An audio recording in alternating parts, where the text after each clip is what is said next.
நம்ம தமிழ்நாட்டுக்குன்னு மிகப்பெரிய பாரம்பரியமும் வரலாறும் இருக்கு. அந்த வரலாறோட சேர்ந்து நிறைய அதிசயங்களும் மர்மங்களும் அடங்கி இருக்கு. அப்படி தமிழ்நாட்டில் உள்ள 5 மர்மமான விடயங்களை பத்தி தான் இந்த வீடியோ பதிவுல பார்க்க போறோம். முதல்ல நம்ம பார்க்க போறது தஞ்சை பெரிய கோவில்ல உள்ள சில அதிசயமான சிலைகளை பத்தி தான். 1000 வருடங்கள் பழமையான தஞ்சை பெரிய கோவில் கோபுரத்துல பல கடவுள்களோட சிலைகளும் முனிவர்களோட சிலைகளும் இருக்கிறத நம்மளால பார்க்க முடியுது. ஆனா இந்த சிலைகளுக்கு நடுவுல சில வெளிநாட்டு மனிதர்களோட சிலைகளும் இருக்கிறது ஏன்னு நமக்கு புரியல. பிரான்ஸ் நாட்டு ராஜாவான ராபர்ட் என்பவருடைய உருவத்திற்கு ஒத்து போற மாதிரி ஒரு சிலை இங்க இருக்கு. அது மட்டும் இல்லாம சைனாவை சேர்ந்த ஒரு மனிதரோட சிலையையும் இங்க பார்க்க முடியுது. 1500ஆம் ஆண்டு வரைக்கும் உலக நாடுகளுக்கு இடையே எந்த தொடர்பும் இல்லை அப்படின்னு அறிவியல் ஆராய்ச்சியாளர்கள் சொல்றாங்க. இந்திய மண்ணில் கால் வச்ச முதல் ஐரோப்பியர் வாஸ்கோடகாமா தான் அப்படின்னு வரலாறு சொல்லுது. ஆனா வாஸ்கோடகாமா இங்க வர்றதுக்கு 500 ஆண்டுகளுக்கு முன்னாடியே இந்த கோவிலை கட்டி முடிச்சிட்டாங்க அப்படிங்கிறது தான் உண்மை. அப்படின்னா வாஸ்கோடகாமா இந்தியாவை கண்டுபிடிக்கிறதுக்கு முன்னாடியே ராஜராஜ சோழர் மற்ற நாடுகளோடலாம் தொடர்புல இருந்திருப்பாரோ அப்படின்னு சிந்திக்க தோணுது.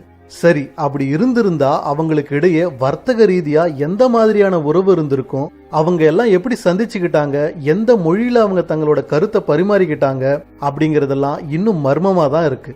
அடுத்து நம்ம பார்க்க போறது மகாபலிபுரத்துல இருக்க வான் இறைக்கல்ல பத்தி தான். இத கிருஷ்ணன் வெண்ணெய் உருண்டை அப்படின்னும் பீமன் பாறை அப்படின்னும் சொல்றாங்க. 20 அடி உயரமும் 5 மீட்டர் அகலமும் கொண்ட இந்த கல்லோட எடை 250 டன். இவ்வளோ பெரிய பாறாங்கல் ஒரு சரிவான பாறையில புவியீர்ப்பு விசையை எதிர்த்து சாதாரணமா நின்றுட்டு இருக்கு அப்படின்னா அது சாதாரண விடயம் இல்லை. இந்த கல் கீழே விழுந்தா அது பெரிய ஆபத்தை விளைவிக்கும் அப்படிங்கறதால 1908ஆம் ஆண்டு 4 யானைகளை வச்சு இந்த கல்லை இழுக்க அப்போதைய மெட்ராஸ் கவர்னர் உத்தரவிட்டிருக்காரு. ஆனா 4 யானைகள் இழுத்தும் இந்த கல் கொஞ்சம் கூட அசையல. அதனால அவங்களோட முயற்சியை அவங்க கைவிட்டுட்டாங்க. இந்த கல் எப்படி இங்க வந்தது, எவ்வளவு வருஷமா இங்க இருக்கு, எப்படி இவ்வளவு சாதாரணமா ஒரு சரிவான பாறையில நிக்குது அப்படிங்கறது எல்லாம் இன்னை வரைக்கும் ஒரு மர்மமா தான் இருக்கு.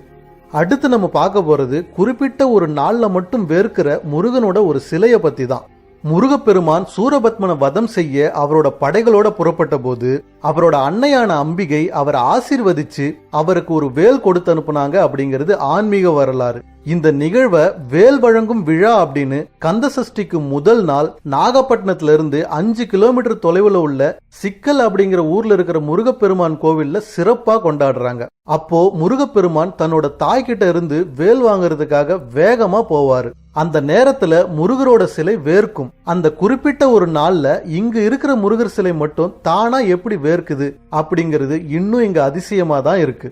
அடுத்து நம்ம பார்க்க போறது கும்பகோணத்துல இருக்க நாச்சியார் கோவில்ல கல் கருட சேவை விழா அன்னைக்கு நடக்கும் அதிசயத்தை பத்தி தான். அந்த கோவில்ல ஒரு கல் கருடன் சிலை இருக்கு. அந்த சிலையோட மொத்த வெயிட் சுமார் 4 டன் இருக்கும். மார்கழி மற்றும் பங்குனி மாதங்கள்ல இங்க கருட சேவை விழா நடைபெறும். அப்போ இங்க இருக்க கருட சிலையை தூக்கி வலம் வருவாங்க. அப்படி வலம் வரும்போது இந்த சிலையோட வெயிட் தானா அதிகரிச்சுக்கிட்டே போகும். 4 டன் எடையுள்ள இந்த சிலைய சன்னதியிலிருந்து வெறும் 4 பேர் தூக்குவாங்க. பிறகு பிரகாரத்தை சுத்தி வரும்போது வெயிட் அதிகரிக்கும். அதனால 8 பேர் தூக்குவாங்க. கொஞ்சம் தூரத்துக்கு அப்புறம் 8 16 ஆகும். சிலை வெளியே வரும்போது 32 பேர் தூக்குவாங்க. வெளியே வந்ததும் 64 பேர் தூக்குவாங்க. இப்படி தூரம் கடக்க கடக்க சிலையோட வெயிட் தானா அதிகரிச்சுக்கிட்டே போற அதிசயம் இந்த கோவில்ல நடக்குது. அதே பெருமாள் சிலை சன்னதிக்கு திரும்ப வரும்போது அந்த சிலையோட வெயிட் எந்த ரேஞ்சில அதிகரிச்சதோ அதே ரேஞ்சில கொஞ்சம் கொஞ்சமா குறைஞ்சுகிட்டே வரும். கடைசியா சிலைய சன்னதியில திரும்ப வைக்கும் போது 4 பேர் தூக்குற அளவுக்கு தான் வெயிட் இருக்கும். அது இந்த கோவிலோட மிகப்பெரிய அதிசயம். இந்த அதிசயம் எப்படி நிகழுது அப்படிங்கிறது இன்னும் புரியாத புதிராதான் இருக்கு. அடுத்து நம்ம பார்க்க போறது ராமசேது பாலத்தை பத்தின ஒரு அதிசயம் தான். அகழ்வாராய்ச்சியாளர்கள் என்ன சொல்றாங்க அப்படின்னா இந்த பாலம் கட்டி முடிக்கப்பட்டு ஏறத்தாழ 17 லட்சம் ஆண்டுகளுக்கு மேல இருக்கலாம் அப்படிங்கிறாங்க.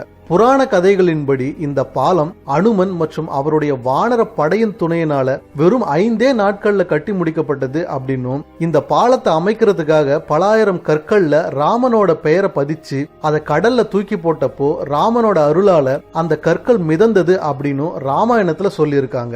ஆனா இதுக்கான சயின்டிபிக் ப்ரூஃப் எதுவும் இல்லாததால இது ஒரு கற்பனை கதை அப்படின்னு சொல்லிட்டாங்க.